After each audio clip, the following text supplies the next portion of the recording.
dear beloved, Boss Mike Cervera. Your O, ayan o, tignan nyo mga kababayan, itsura pa lang, hindi na ako magsasalita. Itsura pa lang, hindi na ako magsasalita. Kayo na bahalang humusga. Si Buday ninyo mga kababayan, yung tanong hindi naintindihan. Oh, ordinaryong bakla pa lang yan. Yung nagtatanong sa kanya mga kababayan, ordinaryong bakla pa ha. Bay mga kababayan, hindi pa naintindihan. Paano pa pag hinarap nyo kay Trump yan? Di mas nakakahiya tayo? Oh, pakinggan ninyo. Itsura pa lang mga kababayan. Oh. VP, your do you have any expectation na sa Do you have any expectation? May ine-expect ka ba? Meron ka bang ine-expect? Ganon ha? Na? sana i-bring up ni President Trump kay Presidente Marcos Jr. Na i-bring up ni President Trump kay Marcos Jr. Eka? ang issue ng ICC and Ang issue ng ICC, ang liwanag ng tanong ha? about former President Duterte. Para kay papabor kay matandang Duterte. Ang liwanag ng tanong mga kababayan ha, ang liwanag ng tanong. Ang sagot, pakinggan ninyo. Wala akong Wala na. Wala na. Kita nyo? Ordinaryong bakla pa lang yung nagtatanong. Paano na pag si Trump ang nagtanong dito? Tingnan nyo mga kababayan. Ulitin natin dito. Pakinggan nyo maigi para para makuha nyo yung ibig ko sabihin ha. VP, your do you have any expectation na sana i-bring up ni President Trump kay Presidente Marcos Jr. ang issue ng ICC and about former President Duterte? Yan, ang ganda ng tanong, di ba? Ang tinatanong, i-bring up daw ni Trump. Si Trump dapat, ang mag-bring up para kay Duterte yung magiging pabor ba? Ang sagot ni Buday, pakinggan ninyo. Pakinggan nyo maigi. wala akong expectation.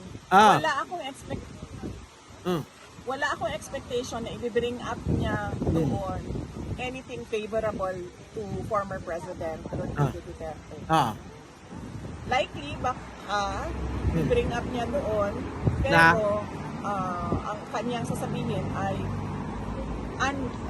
things that are unfavorable to President Duterte. Kina mo, Buday! Kita mo, kung ang sagot na yan doon talaga, doon sa tanong, mga kababayan, siniraan niya si Trump. Mga kababayan, kung ang sagot na yan ay yung, ay yung para doon sa tanong ni Bakla, mga kababayan, siniraan pa niya si Trump. Ngayon, itatama siya ni Bakla na naman. Tingnan nyo mga kababayan, itatama ni Bakla yung tanong. He will really defend what they did to the former president. On the part of President Trump. Buday, hindi naintindihan. Sa part ni ni Trump, yung tinatanong. Kita nyo mga kababayan ko, baliktad talaga to Nagets ko na! Nagets ko na! Sabi niya. Sabi niya mga kababayan, nagets ko na! Nagets ko na. Nagets ko na yung tanong! Putik na yan sa araw. Ito mga kababayan, ito yung sinasabi ko sa inyo. Na pag gaganito ang presidente, tapos ihaharap nyo kay Trump, kababayan, paano na? Kapag nagtanong pa naman si Trump, halos hindi maintindihan yung mga salita dahil islang na islang. Tapos si Buday, ganito, ang late niya maunawaan kung alin yung sinasabi ng nagtatanong sa kanya. Matindi, di ba? Oh, eto na. Oh, No, I meant on the part of President Trump. Ah, Nangulangot pa bago maunawaan. Ano yan? Kapag ka humarap sa mga world leader itong si Buday, para maunawaan niya yung mga sinasabi ng mga tao, mangungulangot muna? Ganon? Lang yan naman, mga kababayan, nakakahiya, no? Oo, humuhugot ng utak sa kulangot. Pangklase. Oh, eto na, panoorin nyo na ng buo. Oh. President Trump to President Marcos. Oh, kita mo, inulit pa yung katangahan niya, hindi na naunawaan. Ang liwaliwanag ng tanong sa'yo ni bakla. Ordinaryong bakla pa lang sa'yo yung nagtatanong, hindi mo na maunawaan. Nagets po ninyo, mga kababayan ko? Nagets po ninyo yung ibig ko sabihin? Mahina talaga yung pick up sa madaling salita. Ang hina-hinay. Lutang na lutang, mga kababayan. Oh, panoorin nyo, eto na. Oh. VP, do you have any expectation na sana i-bring up ni President Trump kay Presidente Marcos Jr. ang issue ng ICC and about former President Duterte? Tulungan natin si Trump daw dapat ang bring up tungkol sa kaso sa ICC ni Digong. Yun yung Sara. Ayan nahahawa na ako sa iyo. Humuhugot na ako sa kulangot. Ng talino. Tuloy. Wala akong expectation. Wala akong expectation na i-bring up niya doon anything favorable to former President Rodrigo Duterte. Likely, baka i-bring up niya doon, pero ang kanyang sasabihin ay things that are unfavorable to President Duterte. Because he will really defend. Grabe, no, mga kababayan, kasi ang isip nito gusto lang manira kay Pangulo eh. Kaya pati diyan, pati sa tanong, mga kababayan, hindi niya alam kung ano ang isasagot niya, kaya manira na lang. What they did to the former president. No, I meant on the part of President Trump. President Marcos. Bobo! Meron ba silang meeting? Kita nyo? Ayan, mga kababayan, ang nagtanong dahil wala naman sabi. Ayan nagtanong pa si tanga. Ang tanga talaga, mga kababayan, To President Marcos. Mayroon ba silang meeting? Kita mo, nagtawanan na lang sa kabubuhan niya. Nakakaya, mga kababayan, sa totoo lang, sakit-sakit sa ulo. Hindi naman po tayo matalino, pero nauunawaan naman natin kung gaano kabobo to, no? Diba? Hindi tayo matalino, mga kababayan, pero nauunawaan natin kung gaano kabobot katanga to. Matindi, mga kababayan. Ang simple-simple ng tanong ng ordinaryong bakla lang. Hindi pa masagot. Oo. Abay, lalo na kapag ka ang nagsagot, ang nagtanong, mga kababayan tulad ni Trump, mga kababayan, paano na? So yan, ang pinupuri nila. Ang sagot na lang, meron bang meeting sila Trump? Bobo! Tapos na! Wala pa po sa special. Wala pa po according to the official schedule. Wala pa po according to the official schedule for the day. Wala. Kita nyo? Yun lang yung sagot. Diba, mga kababayan? Kaya binabash ngayon yan, mga kababayan ko. Eto, tignan nyo Nasaan na yon? Magpakita ka. Pakinggan nyo. Duterte camp is so naive.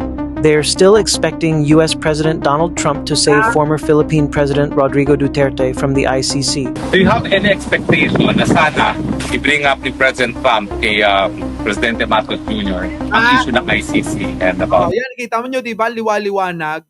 Kaya nababash tong si Buday. former President Duterte? Wala akong expectation.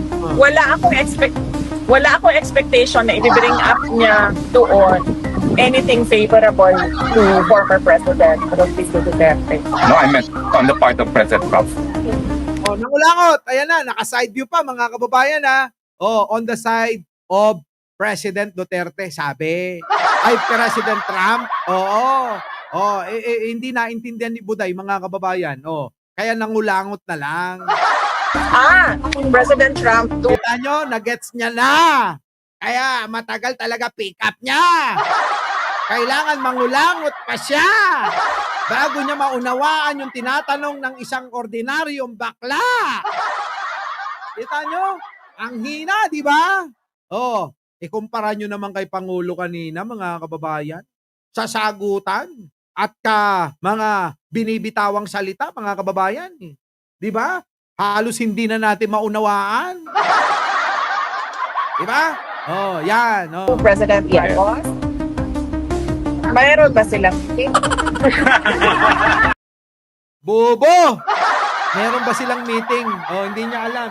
Kasi mga kababayan, lagi na lang mga kababayan ang ginagawa nito, manira lang na manira ang alam. Wala pa po sa special. Wala pa po according to the official schedule. Nope. President Bongbong Marcos never brought up Duterte's case during his White House visit. Totoo yan, mga kababayan. Never pong sinabi, binanggit ni Pangulong Bongbong Marcos ang tungkol po, mga kababayan, sa kaso ni Duterte na nakakulong sa daig. Wala akong binanggit. Oh, pansinin nyo, mga kababayan, meron ba? Walang paki si Pangulo dyan. Bakit? Si Pangulong Bongbong alam na hawak na ng ICC, ipaubaya na lang sa ICC. Ganon. Oh. In fact, it was Trump who mentioned Duterte, calling him a problem and essentially a China Nyo, mga kababayan, bagkos si Trump pa mismo ang nagbanggit kay Digong na siya ang problema sa nagiging problema natin sa China. Si Digong diniin ni Trump. O, di ba?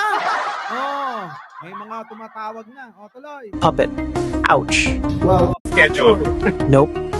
President Bongbong Marcos never brought up Duterte's case during his White House visit. In fact, it was Trump who mentioned Duterte, calling him a problem and essentially a China puppet. Kita nyo, puppet.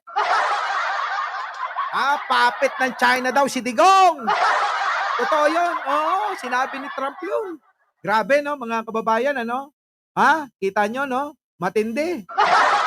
So, ano masasabi nyo dyan, mga kababayan ko? Ano masasabi nyo? Diba, mga kababayan? Ano masasabi nyo sa nangyaring yan, no? Mga kababayan, no? May nagtatanong kasi ang dami. Ito yung watch, tanggalin mo yan. Walang silbi. Yan. Yan po yung kasi ang tingin ko dito, gold. Yung sinagsasabi ng iba, rose gold. Opo, pero maganda po yan, mga kababayan, maganda. Ayan, yan po. Kalma. Yan po yung pambabae na relo na binibenta natin. Yan. Huwag mo naman akong bigyan ng dahilan para sabihin ka. Yan. Okay na, Para, ano ba? Kalma. Grabe, no? Huwag mo naman akong bigyan ng dahilan para tabihan ka. Grabe si si Buday Tapos gusto nila gawing kapalit ni Pangulo. Wag nang daw tapusin yung termino kasi meron daw ipapalit si Sara Buday nyo. Siguro naman ngayon pag-iisip-isip nyo na Siguro naman na pag-iisip-isip nyo na kung gaano katalino ang Pangulo para ipalit nyo sa isang ropor na katulad ng idol nyo. So mga kababayan, pasensya na kayo Meron pa tayo uling meeting po ngayong araw. Kaya tayo magpapaalam na. Shoutout po sa inyong lahat. JT Blas, sa lahat ng mga bumili ng relo. Nako, napakarami nyo. Ngayon ang dami ko pang idadaan sa LBC. Maraming salamat po. Ngayon po mga kababayan. Eto na lang Shoutout po sa inyong lahat. Opo, pasensya na kayo, hindi ko kayo ma-shoutout isa-isa sapagkat yung oras natin ay kulang na kulang talaga. Marami pa tayong tatalakayin dito na nakaabang, hindi ko na maipakita at hindi ko na matalakay sapagkat napakarami kong gagawin ngayon. So, isisingit na lang tayo mamaya kung may pagkakataon. Ano po? Muli, ako po ang inyong lingkod, Mike Sherbera po, lagi nagsasabing, mahalin natin ang ating kapwa, ipagdasal po natin lagi ang ating bansa. Magandang umaga, magandang hapon at magandang gabi. Sa mandako ng mundo, naroon kayo. Siyempre, magandang buhay na rin para sa ating lahat. Maraming salamat po. Our beloved Boss Mike, Boss Mike.